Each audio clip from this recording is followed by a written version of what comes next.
Hi, I'm Kathleen Galdo. Thank you for joining me on this final video regarding my 5 skills and tips for managing and even improving difficult work dynamics. So if you've already seen my other 2 videos on this topic, you already know about skills 1 and 2.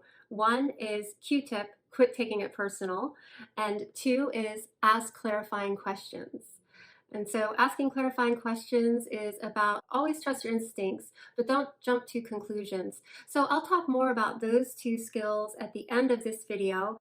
Before we start with skill 3, I'd just like to say these are skills really for getting along well and possibly even improving difficult work dynamics. As I've shared in my other videos, we all bring our own family of origin dynamics into the workplace. We do this consciously and subconsciously, and we do it in both in-person and online work environments. And we do this with family dynamics that were healthy as well as dysfunctional or unhealthy dynamics. We don't always do it intentionally or consciously. So it's good to be aware of just essential skills to help improve confusing or difficult dynamics. Even if you work with people who have the best intentions, we all come from very different places, very different experiences. And so these skills will help you to bring about more harmonious communication where there's more mutual respect, mutual assertiveness, and a little bit more trust. Skill number 3 is lead by example. And this is for anybody, whether you're leading by example for your colleagues or for people who report to you. This is a really important way to build trust. And you do it in so many ways. Someone leads by example by doing things that they expect of their employees. Another one might be if you have colleagues who are gossiping about someone and you happen to be there and they try to bring you in a conversation. You might join the conversation, but not in the same manner. You might prefer to say something like, that sounds like a difficult thing to deal with. I wonder if they need help. Instead of joining in on the negativity, you might lead by example by encouraging solution-focused thinking or encouraging that people give each other the benefit of the doubt. Because we all, nobody's perfect, and I think we all deserve that at one point or another. So this is a way to help to improve dysfunctional dynamics. Skill number 4 is give other people a chance. Whenever safe, whenever practical, look for those opportunities to work with people. And when I say safe, it doesn't have to be like a big ticket item, but maybe choose something small to work with someone on if you don't know them yet, but you're giving them a chance, right? You're opening the lines of communication, you're opening the lines of teamwork, and that benefits everybody. We all assume things about people if we don't know them, and so this way you're more likely to get to know people. And if we're assuming negative things or not giving people a chance, that eventually becomes our reality. Somebody might rub you the wrong way, right? They might not say hi in the morning, or they might keep to themselves, whatever it is. Well, first of all, if you're not taking it personally, you might realize they're actually a really nice person once you get to know them, or they actually have a great work ethic. I'm so glad I partnered with them on this project. Skill number 5, give yourself a chance, speak up. So a lot of people have an easy time doing this, and go you. But a lot of people are really good at advocating for others, but not great at advocating for themselves. So when you're speaking with your supervisor or whomever you need to speak with in order to ask for a raise or a promotion, first of all, you describe the current situation. You describe the facts. You asking for what you want and what you deserve is showing, leading by example, what you expect.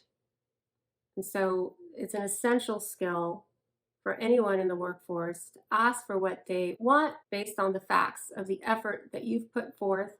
To summarize, the 6 skills are: 1, Q-tip. Q-tip, quit taking it personally. It helps on so many levels. It helps reduce stress in so many ways. It helps you get along with your colleagues much more easily, to sort of maybe rise above. If there is any negativity, you kind of rise above it and you still function in a way that you can feel proud of.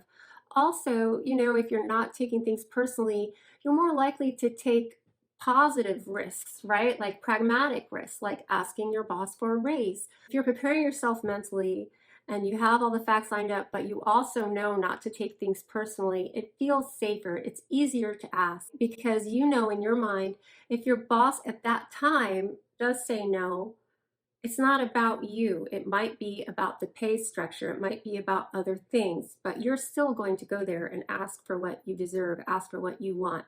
The second skill is ask clarifying questions. So I did a whole video on this, but just to summarize, it's really about trust your instincts, but don't make negative assumptions. Ask clarifying questions. Give people a chance. Even if there's something negative going on around you, don't assume that people have negative intention. There might actually be something that you did that you didn't even realize. You might have stepped on someone's toes without even knowing. And if you don't ask questions, you don't know. So you want to ask clarifying questions to help clear the air, especially if you're working in an environment where there are a lot of different personality types. It's really important to do that and do it in a curious way, not when you're upset about something, but just in a curious way, just to check. Are we on the same page? Is there a reason you didn't include me on that email? I was hoping to help out. Just let me know. It could have been an honest mistake, or it could be that they thought you didn't value their feedback for whatever reason, and that might give them a chance to share that with you. So asking clarifying questions goes a very long way for clearing the air. It's also really good for work environments that are not highly structured or where the boundaries are kind of a little wonky. We assume a lot of times that protocols and job duties and different roles are going to be clarified and laid out for us. And sometimes that's not always the case. And so asking clarifying questions can also help in that way.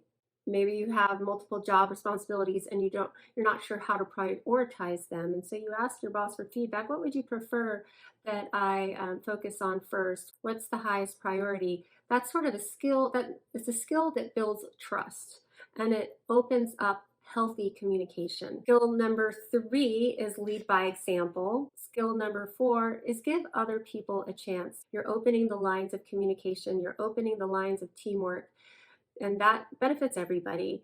And then the most important one is give yourself a chance. Don't be afraid to advocate for what you deserve.